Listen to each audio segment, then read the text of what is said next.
Karena kita akan membersihkan hati, maka perlu proses. Operasi berat. Membersihkan kotoran dalam hati perlu operasi berat. Ibu-ibu yang solehah, bukan Anda, yang lain deh, lagi mengandung besar, mau melahirkan. Cuman kata dokter, ibu nggak bisa ngelahirin normal, harus pakai operasi sesar. Apakah saking girangnya ibu langsung ngomong, sudah dokter robek aja nggak pakai obat bius?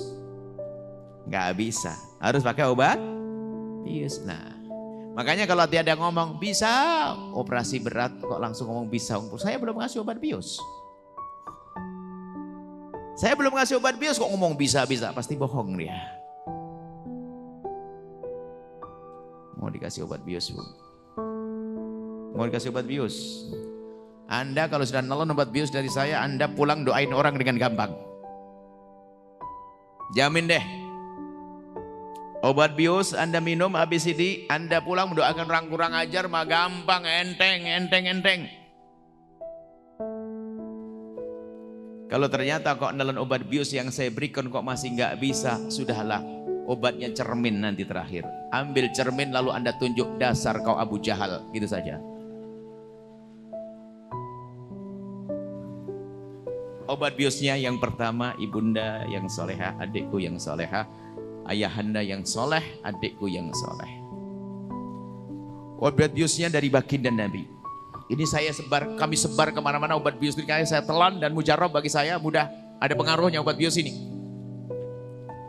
Adalah hadis baginda Nabi, "Ma min 'abdin muslimin yad'u li akhil muslimi 'ala dhahril ghaibi illa wa qala al-malaku wa laka bimithlin." Tidak ada seorang mukmin yang mendoakan orang mukmin lain yang saat orang mukmin lain itu tidak ada di hadapannya, termasuk di dalamnya lagi bermasalah. Kalau ada orang doakan saudaranya yang bermasalah dengannya, temannya yang bermasalah dengannya, maka yang mendoakan tadi langsung didoakan malaikat, walaka bimithlin, kamu dapat duluan. Ulama mengatakan apa? Ini doa yang sangat mudah dikabul oleh Allah, yaitu dengan cara doa mendoakan orang lain. Kalau kita mendoakan orang lain, apalagi orang itu kurang ajar sama kita, lebih cepat dikabul untuk kita. Makanya yang jomblo-jomblo itu doain jomblo lain deh. Doain jomblo lain, ya Allah. Tidak usah doa, ya Allah semoga segera kau kirim jodoh kepadaku. Kelamaan tuh egois doanya. Ya Allah temanku itu, ya Allah semoga cepat jodoh dia, ya Allah. Setiap hari doain orang lain. Malaikat menjawab, walaka bimithlin, cepat nikah. Makanya pada terlambat nikah doanya salah tuh. Ini mujarab doa ini. Dan dikatakan para ulama, ada satu doa yang sangat mudah dikabul oleh Allah, tapi sangat mudah dilupakan oleh hamba Allah, yaitu doa dengan cara mendoakan orang lain. Dan ini mujarab. Dan ini saya amalkan. Makanya saya sedang ngandani Allah ta'ala doa isyalah. Pokoknya kalau ada orang ganggu kita, cuman gak ada yang ganggu, jadi pusing kita. Kalau ada orang betul lagi ganggu kita, ini pulang, alhamdulillah ada yang kurang ajar sama saya ini. Awas. Nanti malamnya itu, ya Allah semoga rizkinya banyak, istrinya tambah cinta, anaknya soleh-solehah. Kalau awal-awal Bu, Pak, kalau awal-awal lagi baru nelan obat ini masih ada pengaruh obatnya tuh belum terlalu kuat. Jadi masih gini-gini doanya. Ya Allah, semoga masih kalau di syuting jelek banget dia. Cuman gak apa-apa latihan. Anda harus berani berlatih mulai malam ini. Kalau Anda pengen dikabul doa Anda sudah ada, jangan ribut-ribut, jangan nunggu nanti umroh. Di depan multazam, betul umrah depan multazam, doa depan multazam dikabul oleh Allah. Tapi kalau hatinya penuh dengan kebencian, ayo. Tapi ini doa ini sangat mudah dikabul oleh Allah dengan cara mendoakan orang-orang yang bermasalah dengan kita. Pastikan Anda doakan. Mumpung ada kurang ajar kepadaku, ya Allah. Ya Allah semoga rezekinya banyak, ya Allah. Semoga kalau dia punya utang segera terbayarkan. Berarti tahu Anda punya banyak utang kayaknya. Jadi doanya seperti itu. Doain pokoknya. Doain.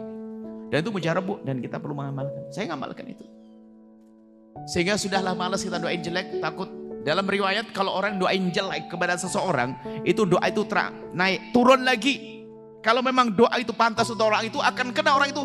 Kalau enggak dikembalikan ke kita yang doa. Kan rugi kita doain jelek. Sudah mulai masuk obat biusnya? Lumayan, sudah ngerasa. Sudah mulai bisa doain ya? Itu Bu, tetangga itu kurang ajar tuh. Terus sudah begitu, ahli maksiat lagi kayak tadi yang pertama. Masuk semuanya. Doain dengan doa kebaikan. Inilah ilmu yang harus kita ambil hari ini.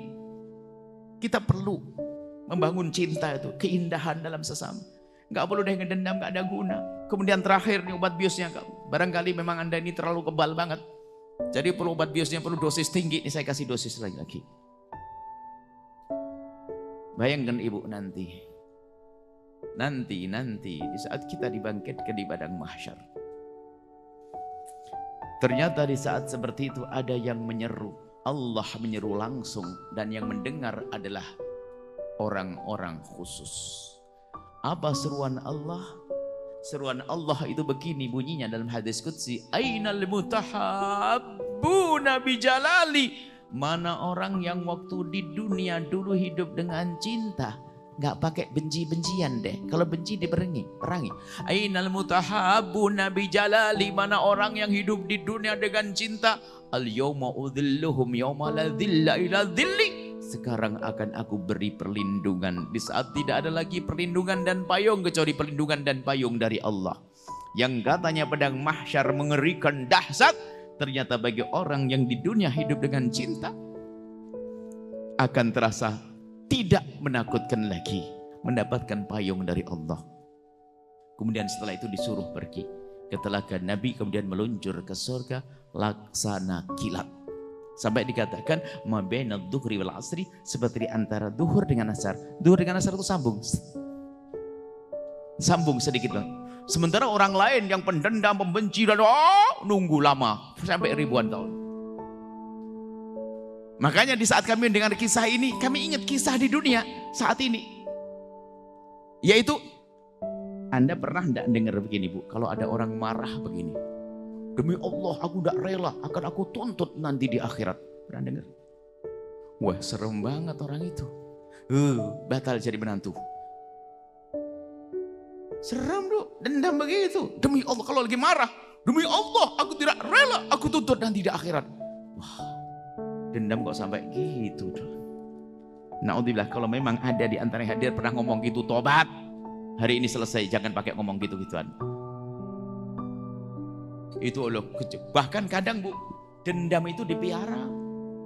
Kalau ada teman yang ngomong jelek gak enak, lalu hatinya sakit di WhatsApp, dikasih bintang.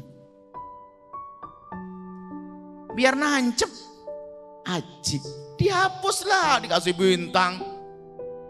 Allah, dihapus. Tidak, saya tidak boleh dendam, tidak boleh dendam. Nah, orang pendendam ngeri. Lah, ternyata siapapun yang berbuat zalim akan dibalas oleh Allah. Kalau tidak di dunia, nanti di akhirat akan diberesin. Sehingga sampai ayam jago yang zalim, nanti yang jago yang dizalimi diizinkan bangkit untuk membalas, kemudian setelah itu mati lagi. Tapi kalau manusia enggak, melanjutkan perjalanan di padang mahsyar sampai Shiratal Mustaqim, sampai masuk neraka atau surga. Jadi semua berbuat zalim diizinkan. Saya bayangin diri saya sendiri, gak usah orang lain. Di saat saya marah di dunia, saya gak terima, saya tuntut di akhirat, diizinkan. Hei Yahya, tuntut tuh orang, tuntut dia. Dia dulu pengambil duitmu, dia nyacimu, dia menggunjingmu. Wah, baik ya Rob, akan aku tuntut dia. Kau dulu gunjing aku ya. Kau diizin. Beres. Noleh saya. Rombongan sudah hilang. Rombongan orang yang saling mencintai sudah masuk surga. Saya ribut ngurusi dendam saya. Setelah itu saya mikir, enggak mau ketinggalan di padang mahsyar mengerikan. Lebih baik saya maafkan waktu saya di dunia ini, enggak usah nanti di akhirat. Maka saya katakan kepada siapapun, kalau ada yang jahat sama saya, urusan pribadi saya, ngambil hak saya, mencaci saya, menfitnah saya, menggunjing saya, sudah saya maafkan. Yang dulu dan yang akan datang. Selesai, saya tidak mau ngurus. Yang penting saya maafkan, selesai. Tidak mau saya nuntut di akhirat. Daripada ketinggalan. Bisa Ibu kayak gitu kira-kira nanti? Insya sudah mantep ya obat biusnya. Sudah mantep. Kalau ternyata obat bius ini nggak bisa, dokter menyerah. Tadi ambil cermin selesai, langsung ada tunjuk-tunduk. Dasar Abu Jahal, dasar Namrud, dasar Fir'aun. Gitu aja sudah. Orang kok keras hati kayak begitu. Sama umat Nabi Muhammad gak tersentuh hatinya. Inilah yang perlu kita hadirkan di hati kita saat ini. Sudahlah, ini umat Nabi, jangan didendam dia. Kalau dia salah, yuk kita maafkan. Kalau nggak benar, ayo kita luruskan. Kalau dia salah pada kita maafkan. Bukan salah pada Allah ya. Kalau salah urusan tobat masing-masing, urusan pribadi kita. Kalau ini kita pakai, nggak akan kebayang kakak adik rebutan waris. Nggak akan kebayang seorang anak durhaka sama ibunya. Nggak akan ada suami ongkang-ongkang, nggak cari duit, kerjaannya minta gaji istri. Nggak akan bayang. Gak akan kebayang seorang suami berani marah-marah mencaci istri yang melahirkan 6 anaknya. Gak akan kebayang seorang istri berani tolak pinggang gara-gara uang suami yang kurang. Gak ada. Karena apa? Hatinya sudah benar. Tapi hari ini Masya Allah, problem umat ini banyak. Ternyata permasalahannya satu tadi. Hatinya tidak dibenahi. Lawang suaminya. Nah, kok dimarahi, dimusuhi suaminya. Istrinya yang melahirkan 6 anak. 7 anak melahirkan. Kadang dicaci, kadang dipukul dan sebagainya. Saya nggak kebayang kalau ada seorang laki-laki mukul istrinya yang tidak tahu otaknya dari mana itu. Nggak kebayang juga seorang perempuan tolak pinggang di depan suaminya itu. Apa yang dicari di balik itu semuanya? Dendam yang dipiara. Nah inilah belajar kita hari ini. Ingat. Pungkasannya, jangan mencari kesalahan orang, tapi cari kesalahan dirimu. Ceramah ini untuk aku, jangan ceramah ini untuk orang lain. Aku yang ngomong, Anda yang dengar gak usah ngomong. Iya betul suamiku itu pendendam. Nggak usah, Anda saja dulu, jangan ngurusi orang lain. Anda istriku pendendam. Enggak, kamu, Anda. Kita perlu belajar. Sehingga pulang kita ke rumah kita adalah dengan penuh, dengan harapan, dengan hati yang lapang, sudah bisa memaafkan, belajar paling tidak. Biarpun katanya orang lain sampai orang-orang dulu sampai 20 tahun, tapi kita minta pada Allah semoga sehari 2 hari sudah beres.